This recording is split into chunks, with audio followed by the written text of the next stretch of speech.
and something new to contribute to the group, and it's always fun in there.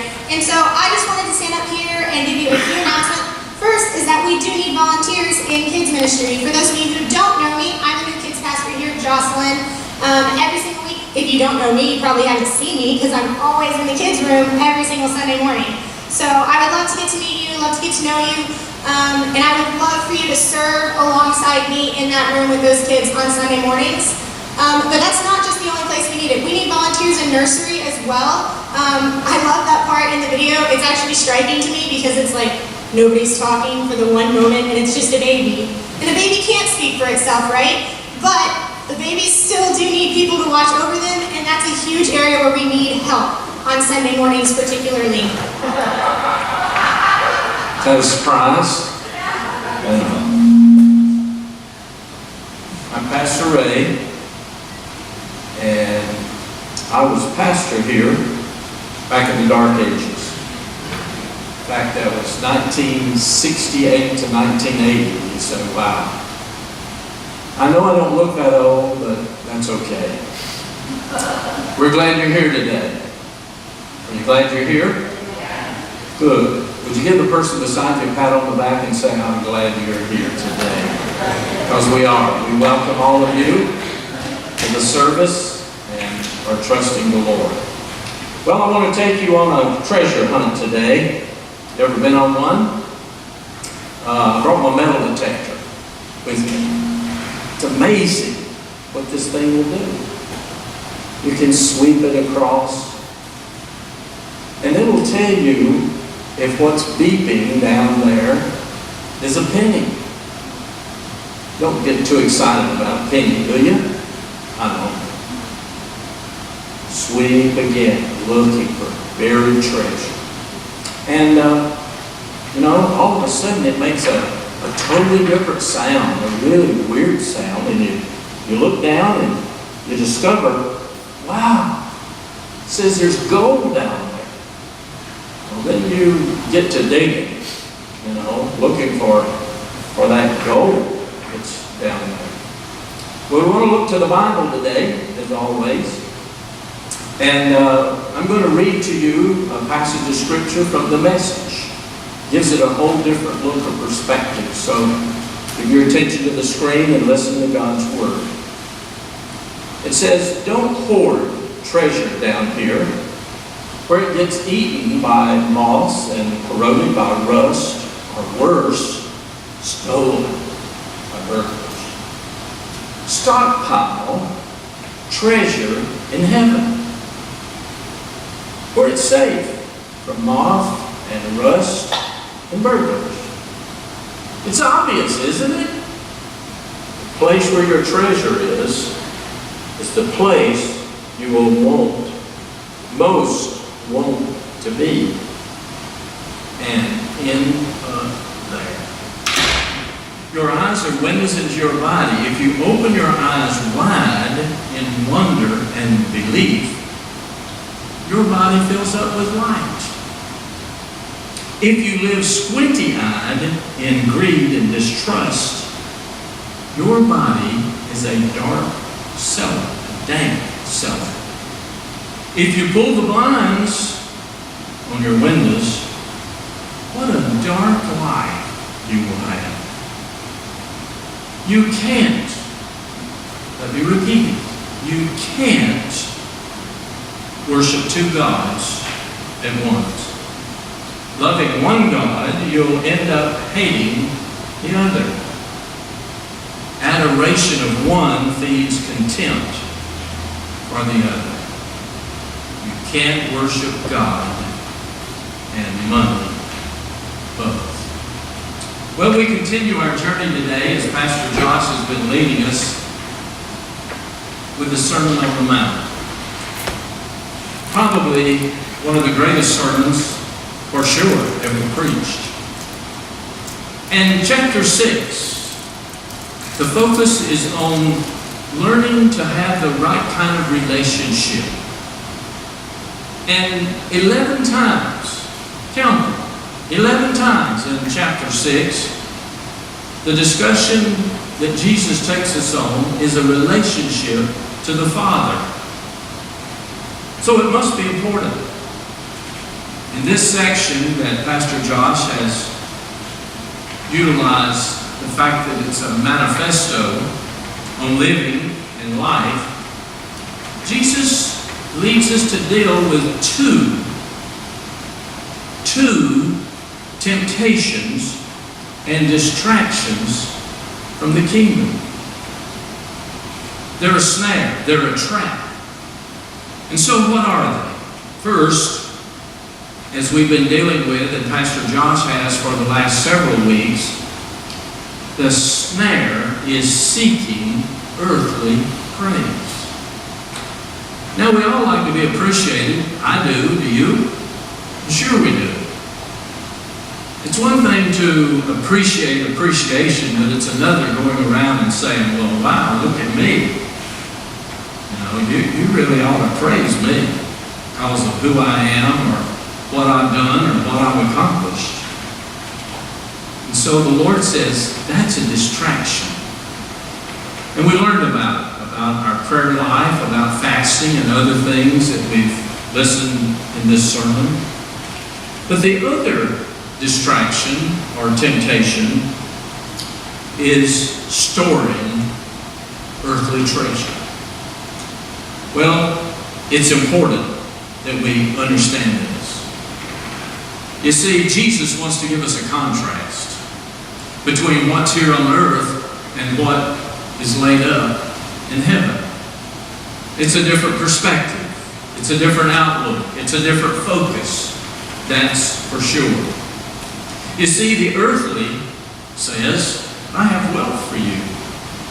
I have fame. I have fortune. I have status for you. I can even give you power. But what about the eternal? The eternal is a whole different thing. The eternal speaks about how to be blessed, how to be strengthened in the inner man. It's not the temporary, but it's the eternal. Now, what we have to understand is those Pharisees. We've learned a lot about them over the last several weeks with Pastor Josh. But the Pharisees believed that the Lord would materially bless those that He really loved. And so the Pharisees were intent on accumulating earthly treasure. It was their mindset. And so Jesus here today speaks to them and to us. And there are four things that I want us to notice. Number one, the first question is, where's your treasure? We all have some treasure. Where is it? In other words, it's the place of what we call your storehouse. Now, when I lived back here in the 70s, and times were quite different back then, people would have a carport.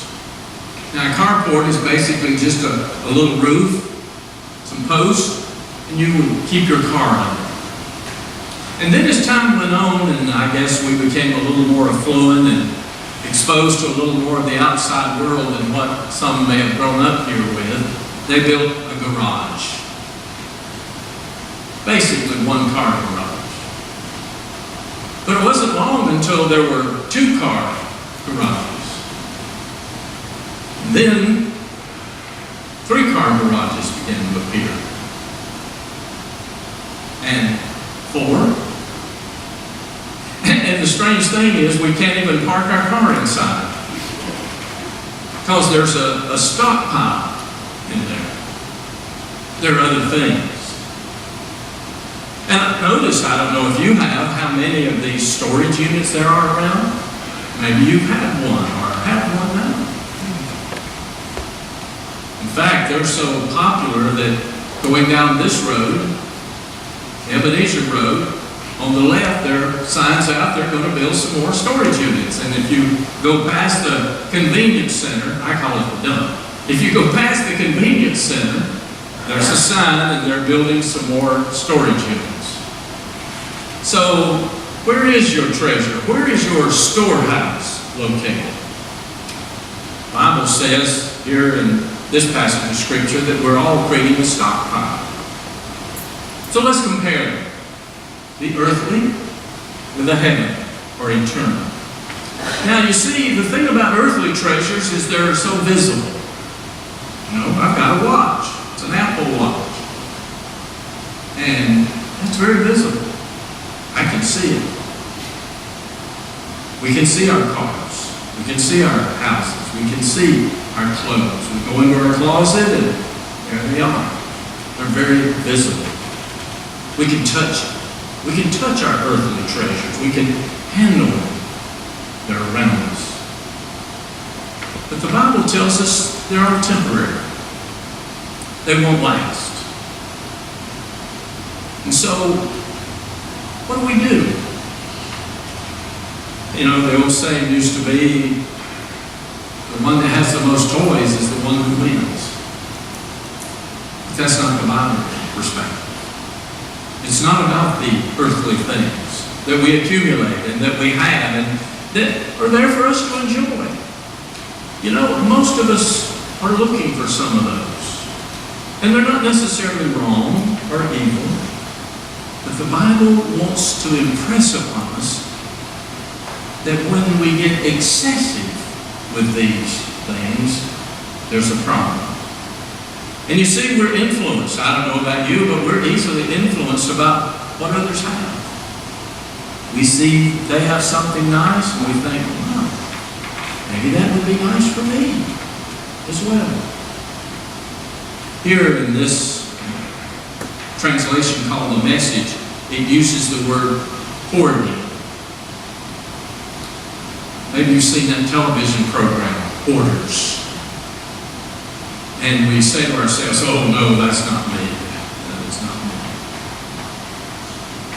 We see what excess looks like with others, but do we see what it looks like with us?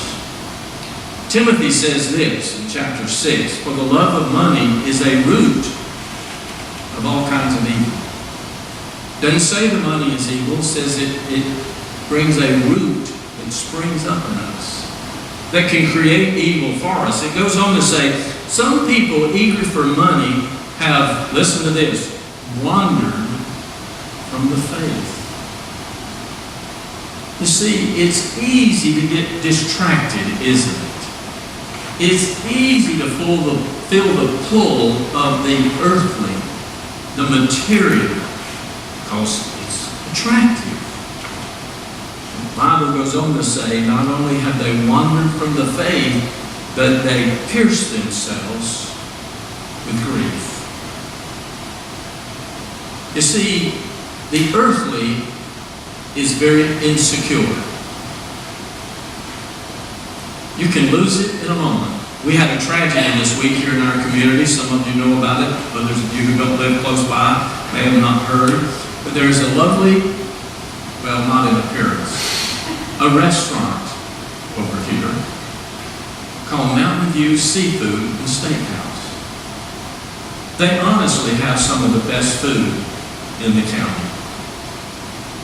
Appearance was not great. But in the early morning hours, a fire broke out. And in a moment, a family's life was forever changed. It was all gone. That's the earthly. It's very insecure. It's very unpredictable. You say, well, I got mine in the stock market. Ooh, that could even be worse. The earthly. It's around us. We see it. The Bible says in Luke, then he said to them, watch out. Be on guard against greed. And then it says this, a man's life does not consist in the abundance of his possessions. We should not receive the inner value from what we have called possessions. But what about the heaven? I don't know if you've ever heard the story about the young boy. He was out one day, and a gentleman came by. And he was holding on to a string that ascended up into the sky. In fact, it extended so far, you couldn't see what was on the other end. And the man asked him, "What are you doing?" Well, as the scripture says, it's obvious. He was flying a kite. And the gentleman said, "You can't see it. How do you know it's there?" He said, "Well, mister, I can feel the pull." The heavenly should have a greater pull on our lives. One of the great poets wrote a poem. I don't have it to share all of it with you today, but the bottom line at the end of each of the verses is, only what's done for Christ will last. The heavenly has a different pull, different attraction. Peter says this in chapter 1, "And a new birth into a living hope and into an inheritance that can never perish, never soil or fade, is kept in heaven for you who believe." Well, you've already guessed it. I'm over 70 years old. And as you age, and this happens to most guys, unfortunately, sometimes when you eat, it drops on your shirt.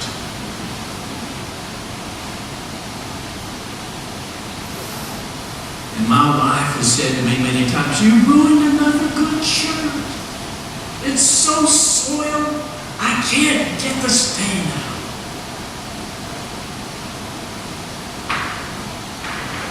Those heavenly deposits that you make about your life, your children's life, your family's life, your neighbor's life, those acquaintances that you have, they're not going to soil. They're not going to be lost in the laundry. Matthew says this in chapter 10, "If anyone gives a cup of cold water to one of these little ones," it doesn't mean children necessarily, no, "because he is my disciple, I tell you the truth, he will certainly not lose his reward." When we serve others, we're making eternal deposits. Hebrews says this, "God is not unjust. He will not forget your work and the love that you have shown him as you have helped his people and you continue to help them." It's not just that in doing something once for the Lord, but it's a continuing, progressive process. And as you grow in Christ, you want to do more, not less. You're always thinking about, well, who could I help? Who could I serve? Who could I love? You see, life runs on two rails. One rail is love, and the other is obedience. And when I was growing up in the church, we were kind of pounded with obedience. You got to do this. You got to follow the rules. You got to, obey. Didn't talk as much as they should about love. And in today's world, we talk more about love and not as much about obedience. You need both, amen? If you love the Lord as you should, and you're receiving his love, you want to obey. You want to put deposits. Have you got your 401k in heaven? Or is it just on earth? Timothy says this, command those who are rich in this present world not to be arrogant, or to put their hope in wealth, which is uncertain, but to put their hope in God, who richly provides us with everything for our enjoyment.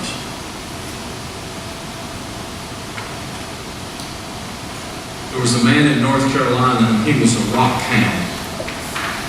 In fact, he loved hunting rocks and jewels and minerals and all that. Then he opened a little roadside stand in North Carolina.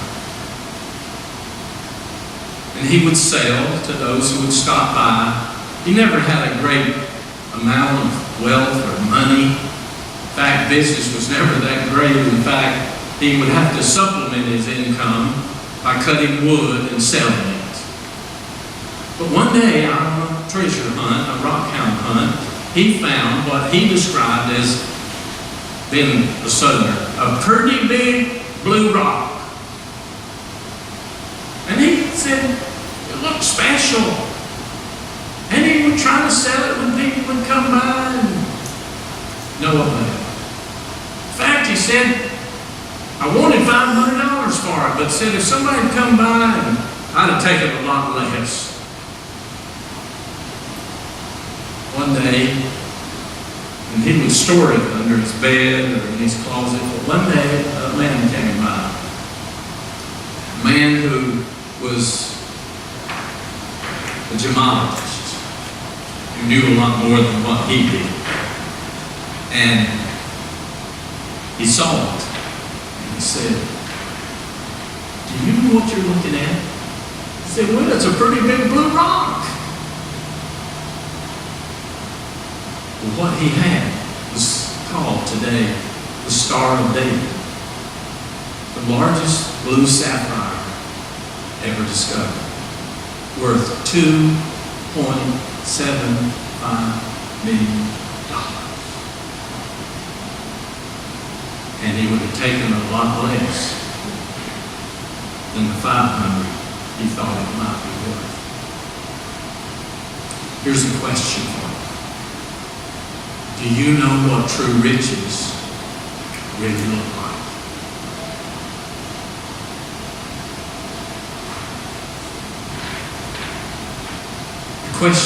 Another question is, when you make choices, and today's sermon is about making choices that count, who is satisfied by the choices you make? You or him?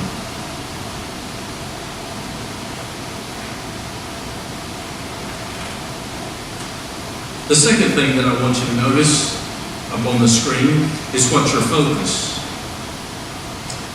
There are two different kinds of riches, the Bible says. It's always kind of fun when you see a kid who's never had a pair of binoculars, which is enough. You see, if we're just chasing after money, it will destroy us. The Bible makes that clear. Destroy my mind, my soul, and my body. It's a high price. Now, the word mammon that's used in many versions in this passage is kind of the Hebrew for what you put your trust in. Don't put your trust here in earthly things, in material things, because they can vanish very quickly. You know, on our U.S. government currency, it says, "In God we trust." Is that true? You've seen that little sign, haven't you? "In God we trust, all others cash." Where is your trust today?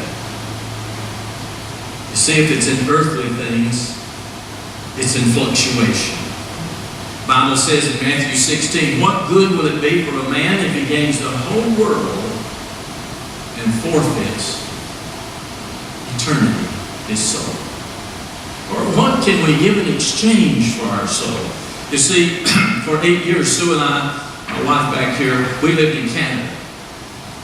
And as a result of living there, I had to pay into government taxes and the programs that they have there.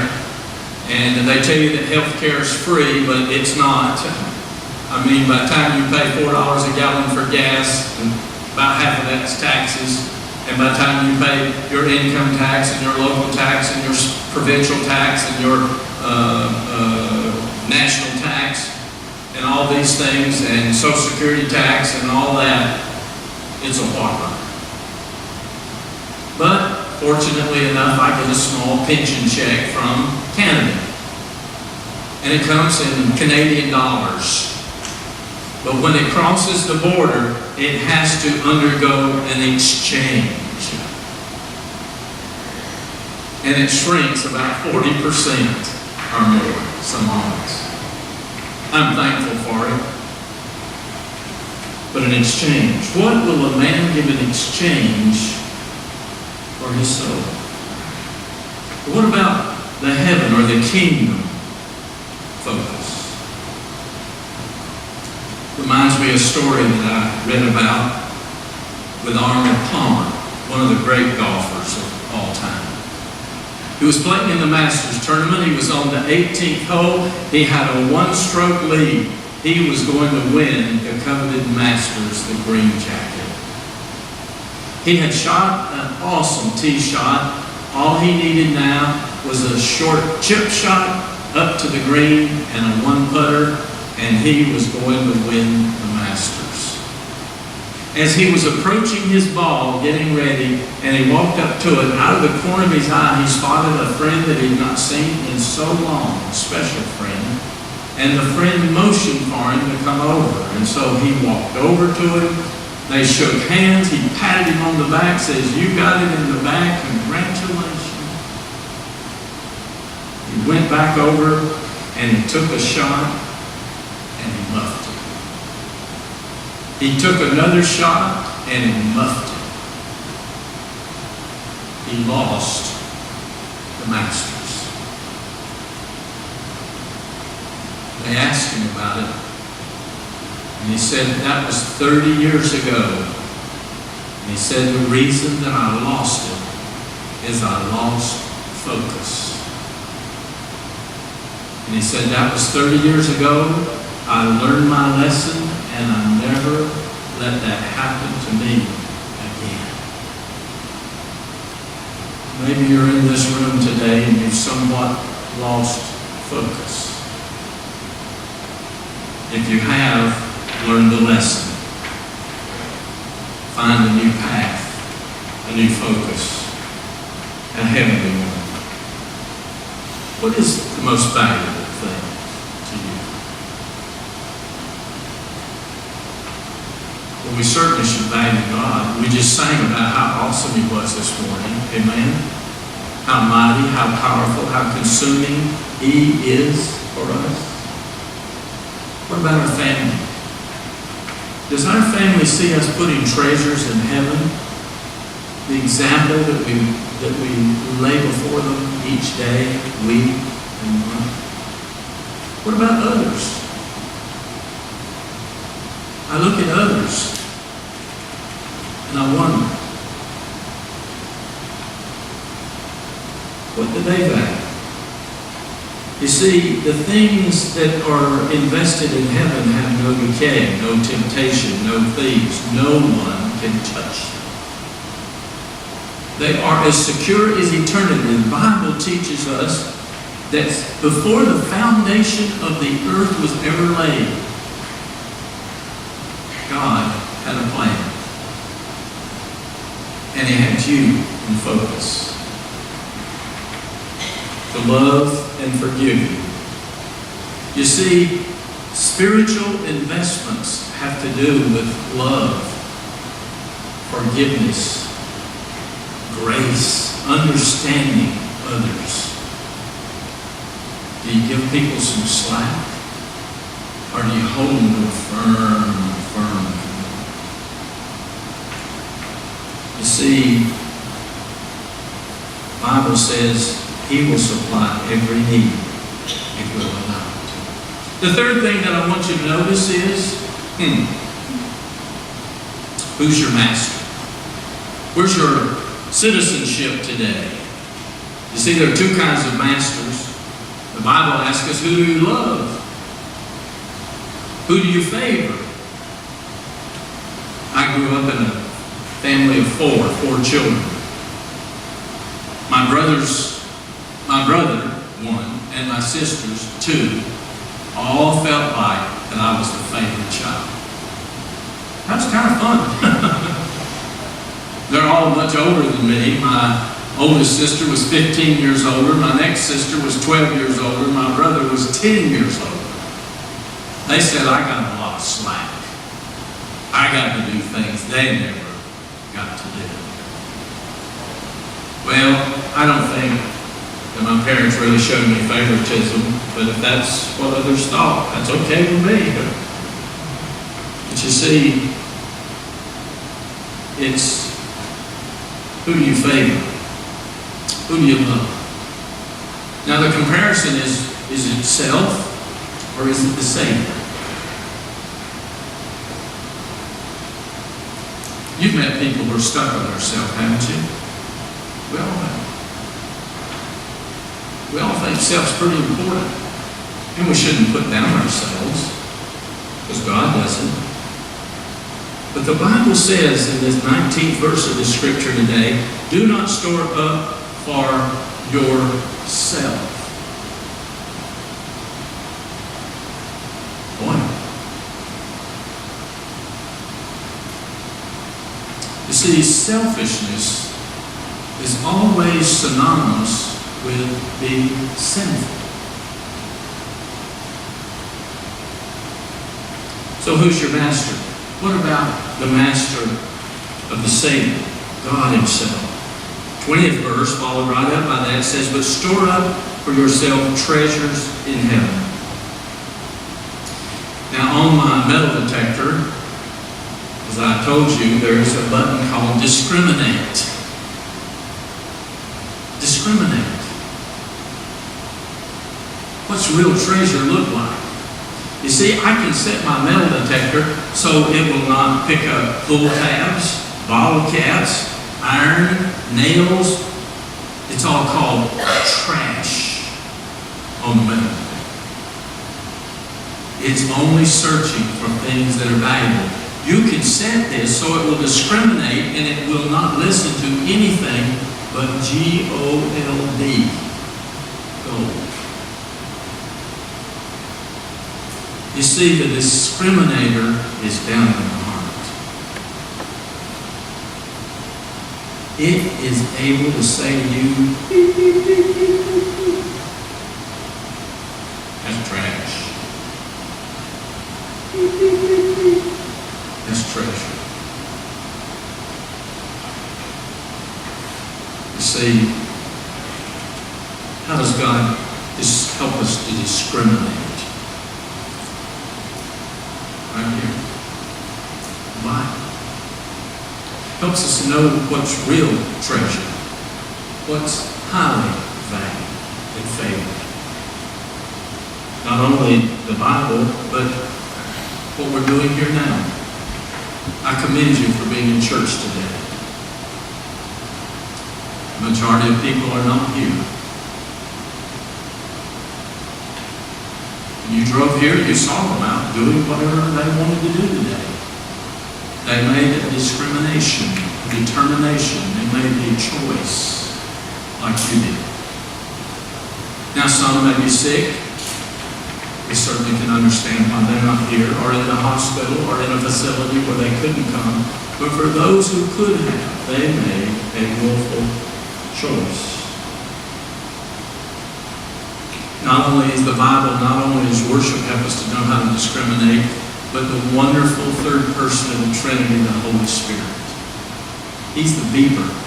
We got the real treasure, the Father says to us.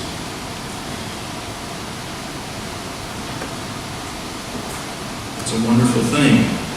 And the fourth and final thing I ask you this morning, the Bible asks, is how's your heart? You see, our heart is the revealing factor. It's where our love is. The Bible makes it clear. It says you The place of your treasure is the place you most want to be, and you will end up being. The earthly, the material, the tangible. The Bible describes it, and it did here, with the ashu, have a terrible condition. The Bible says, but if your eyes are bad, your whole body will be full of darkness. If then the light within you is darkness, how great is the darkness? No one can serve two masters. Either he will hate the one, love the other, or be devoted to one and despise the other. You cannot serve both God and money. An evil eye is seen as a stingy eye, according to the Bible. It's like looking through a disease called cataracts. It's clouded. And you see, that's what the devil wants to do. He wants to keep us clouded, in the fog, out of focus, on the wrong track, storing treasures in the wrong place. But what about the eternal and the heavenly heart? It's described as having good eyes. It describes those that have a generous heart. The cloudiness has been removed. The Bible, some commentators even say it's like having a pure eye. I guess it's 20/20 plus. So where does this take us? What's the takeaway from today's passage? Well, I think one of the bottom lines is this: our attitude toward wealth is a barometer of our righteousness. That's not a pleasant pill to swallow, but it is. I want you to take one of those communication cards, if you would, and on the back, where there's some kind of blank space, I want you to just number 1, 2, 3, 4. I want to give you 4 things in conclusion. Would you do that? Just number 1, 2, 3, 4. This is finding your treasure now. Just number 1, 2, 3, 4. And I want you to hear these words. Here's what Colossians says in 3:2. Set your mind and your heart on things above, not on earthly things. So what are the 4 choices? What are the 4 steps that will help us make choices that count for eternity? You see, there are 2 choices, but only one that really counts for eternity. Number 1. I want you to think for just a moment this morning about how your heart is aligned with the heart of God. Now that's the biggest step of all. Many of you have already made that decision. You've already chosen the treasure, your money. Now the Bible teaches Christians that we should give 10% of our income. That's called the tithe. That may be a strange or new term to you, but that's what the Bible teaches. It's very clear. I'll never forget, I was preaching a series of sermons about tithing, and I had a lot of new converts in this congregation I was pastoring. And I said, I was preaching one, I said, you should give 10% of your income to the Lord. And this new convert just blurted right out loud and said, what the hell do you mean? Well, boy, the saints about had a heart attack. And I said, I just stopped and I looked at him and called him by name. I said, you're new in the faith. But I said, the Lord will speak to you if you will allow him to about giving a portion. God doesn't ask that you give 100%, he just asked for 10. Seems pretty fair to me. And I tell you what, if you can't live off 90, you'll never live off of 100. It's just the way it is. But you know what? That young convert grew so much in Christ. He was giving more than to me. Because he said, God's blessed me so much, Pastor, I know I can't outgive you. So in number 4, if you're there, but yes, that's okay. If you're not there, it's right out there. I need to make an adjustment. And the Lord will help you to do that very thing. I'm going to pray as we close. We have a song to close with as well? No song, okay. Well, I'm going to pray. I'm going to ask you to remain seated where you are. I want you to think, when you make choices, who do they satisfy the most? Yourself or the Lord?